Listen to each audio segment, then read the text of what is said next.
Hi hello welcome to post 360. నేను మీ మురళీ రాపల్లి. అమ్మ ప్రేమ చాలా గొప్పది. అమ్మని ఎవరు ప్రేమించడంలో దాటలేరు. ఈ సమాజంలో తల్లికి ఉన్నటువంటి ఇంపార్టెన్స్ ఏ దేనికి లేదు. ఈ చివరికి ప్రాణాలకు కూడా లేదు. ఎందుకంటే పిల్లలకి ఏమైనా ప్రాబ్లం వస్తే తల్లి తన ప్రాణాలు ఇవ్వడానికి కూడా వెనకాడదు అంటంలో ఎటువంటి సందేహం లేదు. బట్ వైజాగ్ లో జరిగినటువంటి ఒక దారుణం మాత్రం దీనికి భిన్నంగా అనిపిస్తుంది నాకు. ఒక పసికందుని 5 నెలల పసికందుని అమ్మ అంటే సొంత తల్లి, పసికందు అమ్మమ్మ ఇద్దరు కలిసి చంపేశారు. ఎంత బాధ కలుగుతుందంటే ఈ విషయం చెప్పటంలో. కన్న తల్లి అమ్మమ్మ కలిసి 5 నెలల పాప గొంతు నిలిమి చంపి ఇసిరి బావిలో వేశారండి. ఎందుకు ఇలా చేశారంటే ఈ ఎవరైతే పిఠాపురం మండలం నర్సింగాపురం చెందినటువంటి శైలజ అనే ఒక అమ్మాయి 2 ఏళ్ల క్రితం వేరే కులం అబ్బాయితో జంపు జిలాని మళ్ళీ వాడిని వదిలేసి వచ్చేసింది. ఈలోపు ప్రెగ్నెన్సీ పాప పుట్టింది. ఆ పాపని పెంచుకుంటూ ఉన్నారు, చిన్నారి అల్లారి ముద్దు పాపని. ఈలోపు వాళ్ళమ్మకు ఒక ఆలోచన వచ్చింది, నా కూతుర్ని నా కులానికి చెందిన వాడికి ఇచ్చేసి 2వ పెళ్లి చేయాలని. ఆ ప్రయత్నాల్లో మాట్లాడుతూ ఉండగా 2వ పెళ్లి చేసుకునే వాడికి ఆ పాప అడ్డమైంది, ఎవడికో పుట్టిన పాప.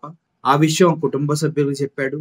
ఆ తల్లి అమ్మమ్మ కలిసి ఈ పాప అడ్డం ఎలా తొలగించుకోవాలని ఇలా ఇద్దరు మాట్లాడుకొని ఆ పాప గొంతు నులిమి చంపి పక్కనే ఉన్న బావిలో ఇసిరేశారు. ఇసిరేసి ఇక్కడ డ్రామా హైలైట్. అసలు మీరు ఊహలు కూడా ఈ రేంజ్ లో ఉండవన్నమాట.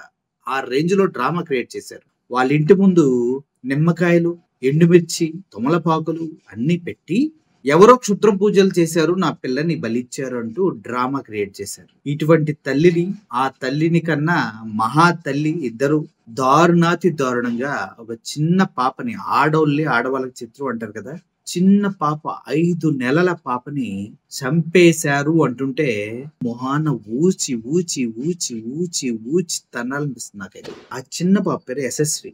ఎలా చంపాలనిపించిందో వీళ్ళకి నాకు అర్థం కావట్లేదు. అయితే పోలీసులు వాళ్ళ ఇంటికి వచ్చారు. అడిగితే ఏం చెప్పారంటే ఎవరో మా ఇంటి ముందు క్షుద్ర పూజలు చేశారు, మా పాపని బలిచ్చారు అని చెప్తూ ఉంటే అప్పుడు వాళ్ళు ఇన్వెస్టిగేషన్ చేసి వాళ్ళ స్టైల్లో అడగగా వాస్తవాలు బయటకు వచ్చినాయి. నేను ఒకరితో లేచిపోయాను, వాడు మా కులం వాడు కాదు, మా అమ్మ నన్ను తీసుకొచ్చేలకి నాకేమో తొందర పిల్లని కన్నాను. ఆ పిల్లని పెంచుకుంటున్న టైంలో మా అమ్మకు బుర్రలో బుద్ధి పుట్టింది, మన కులంలో డబ్బున్న వాడు ఉన్నాడు, బాగా చూసుకుంటాడు, వాడిని చేసుకో అంది. వాడిని చేసుకోవడానికే నాకేమో యశస్వి అనే 5 నెలల పాప అడ్డం వచ్చింది, ఇది ఉంటే వాడు చేసుకోడు, మేమిద్దరం కలిసి చంపేశాం.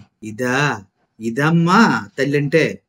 అయినా ఈ మధ్య ఆడవాళ్ళు బాగా ఫార్వర్డ్ అయిపోయారబ్బా. ఉన్న తెలంగాణలో కూడా భర్త అటు వెళ్ళగానే ప్రియుడి కోసం అందరికి పెరుగన్నంలో విషయం కలిపి పెట్టి భర్తను కూడా తినమంటే పాపం వాడు దరిద్రుడు తినలా. ఆఫీస్కి వెళ్ళి వచ్చేలోపు 3 పిల్లలు చచ్చిపోయారు.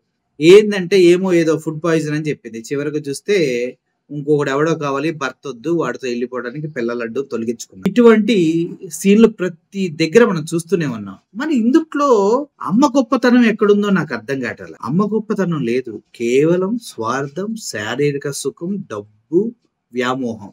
ఇవే ఈ ఇద్దరు తల్లుల్లో నాకు కనిపించినాయి. ఇటువంటి వాళ్ళు చాలా మంది ఉంటారు. వాళ్ళందరూ అమ్మలు కాదు, అమ్మల్లా నటించే దుర్మార్గపు ఆడవాళ్ళు. వాళ్ళని చూసి ప్రతి అమ్మ చీకొడత తప్పించి ఏ అమ్మ యాక్సెప్ట్ చేయదు. సో ఇటువంటి దరిద్రపు ఆడవాళ్ళని ఈ సమాజం నుంచి వెలివేయాలి. అట్ ద సేమ్ టైం దారుణమైన శిక్షలతో నాకు తెలిసి మరణ శిక్ష వేయాలి. చిన్న పాప ప్రాణం తీసినప్పుడు మరణ శిక్ష వేయటం కరెక్టే కదా, ఏమంటారు? మరణ శిక్ష వేయాలి అని మనసారా కోరుకుంటూ సెలవు తీసుకున్నా. Thank you for watching this video. Murali signing off. Thank you so much.